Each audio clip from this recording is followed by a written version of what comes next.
What's going on, everybody? Today I'm going to be putting on an exhaust on the Accord. So I picked this up off of Facebook Marketplace for about $80. The guy just had it for sale. I guess he just didn't want to use it anymore. And I mean, it's in perfect condition. The welds are still intact everywhere. There's no holes or leaks anywhere. All the brackets are in the right spots. I mean, I don't see any rust anywhere. So I mean, I decided to pick it up. I believe this one is off of either Amazon or eBay. I think these brand new go for about $150 or $160, so about double the price. And I mean, basically it's just a pipe all the way down to a muffler. I mean, I don't believe this muffler will do any good either because it's almost empty on the inside, but I mean, it looks good. And not sure how it sounds. I've seen some of these on the Facebook group chat. Some members of that group chat have this exhaust and it did sound not too bad. So I mean, let's install it and give it a test drive. And the first thing I did notice is that this metal is noticeably a lot lighter than the factory metal they use on the car. I'm not sure if it's stainless or titanium, or I don't know what it is. It's probably not titanium because it's so cheap, but it is pretty light compared to the factory exhaust. And I did get new wheels. If you're not in that group chat, I did get new wheels. They fit pretty nice. There's a little poke, but it's because the tires are so thick. I like some meaty tires. I don't like rubber bands, just so I don't damage the rim and just so the ride quality is not gone. So I mean, there is some gap, but I mean, I don't want to be rubbing on turns and stuff like that. So let's get started on this exhaust. So it is pretty simple to remove the cap back. You've got just 1, 2, 3 bolts and nuts. The third one is on the top right here. That's probably the hardest part. And then you're free from over here. And that's pretty much it to the end. You've got a couple hangers. Let me see. There's no hangers over here. The hangers are at the muffler. We're just gonna remove the whole hanger and remove it off the exhaust once it's out. So I'm just gonna go ahead and remove these 3 nuts and bolts. It's a 14 on this side and a 15 on this side. So I'm gonna go ahead and do that.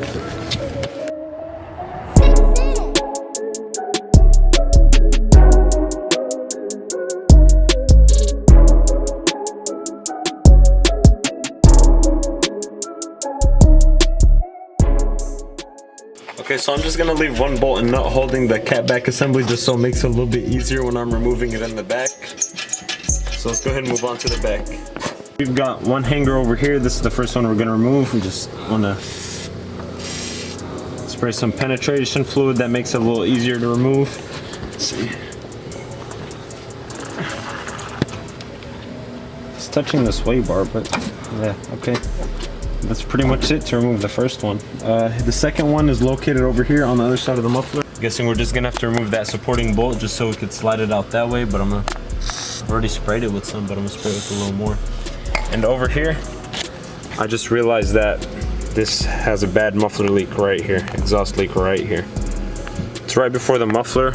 I got this muffler welded on years ago, like when I first got the car, and I guess it was just time that thing gave up, so I'm just gonna go ahead and remove that bolt at all the way down the last supporting bolt.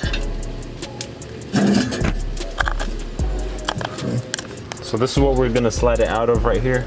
Just gonna put some pressure.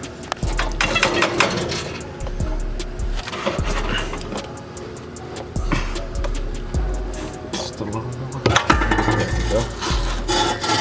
I think that's pretty much it. You got the WD-40? Yeah. Slide it. Okay.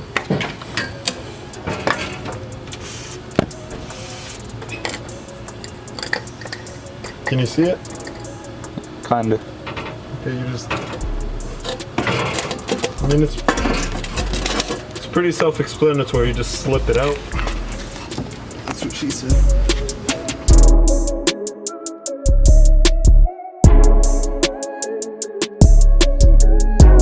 So here's a quick comparison side by side.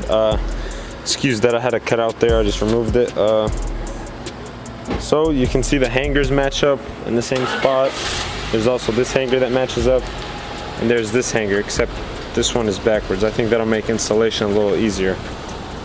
So, I mean, first thing that came to mind was, I mean, how heavy this is. This is a lot heavier than these two combined, actually. I'm not gonna put them on a scale and sit there and weigh them for you, but the aftermarket one is obviously a lot lighter. I mean, here it is. I mean, I've got this MagnaFlow muffler. I bought it for $110 when I first got the car. I don't know what I was thinking. But here they are side by side.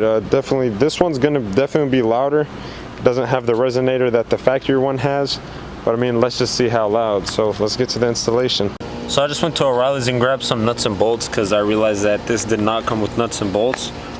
It didn't come with the gaskets either. So I'm just gonna put some RTV and hope for the best.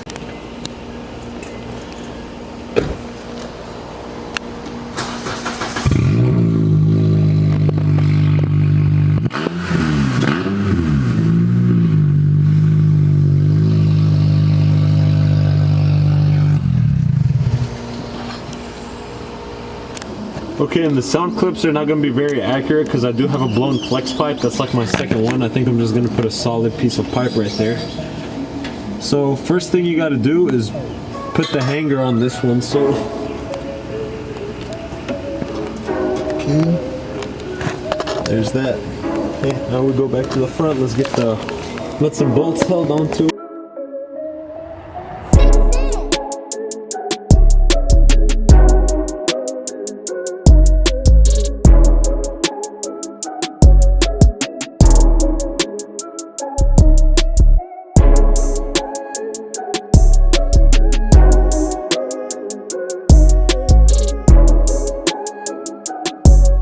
So we got the front part of the catback installed. We did leave it a little loose for some flex room. You got to do that with the exhaust. You can't tighten everything up. So just install the mounts reverse order. We're going to do this one first. It's very noisy, so here's this one. Just like that. We're going to do the other one right here.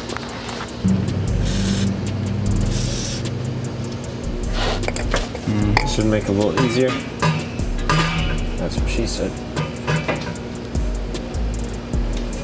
And that went right in.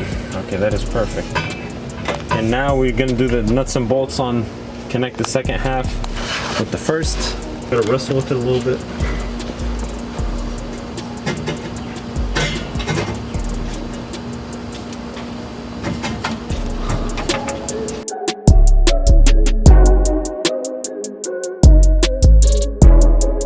Okay, so I did get it installed. It was a tight fitment.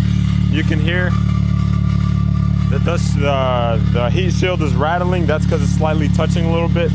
But someone in the group said that it vibrates like that just a little bit, and after a couple minutes and a couple drives, it smoothens out. So I'm just gonna get it off the jack stands and off the jack real quick and go for a test drive. I mean, my first impression, it does sound really deep and nice on idle. I'm pretty sure on camera it sounds ricey as hell, but actually it's deep. There's no raspiness. So let's go for a test drive and see how it sounds.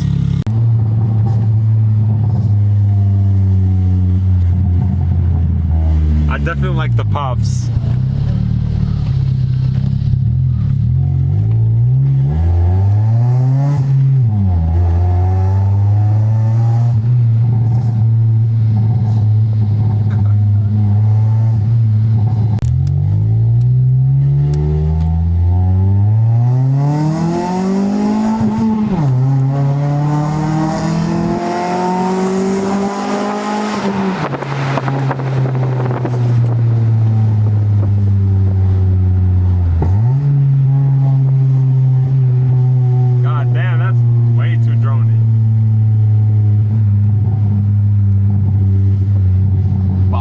Driving like this, like it's not freaking crazy. Yeah.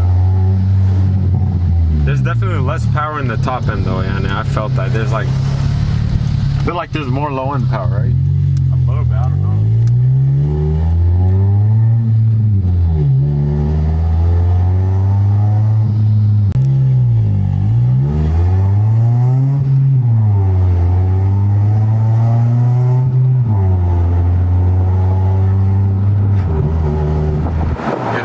More low end power, but the top end ran out when I did it.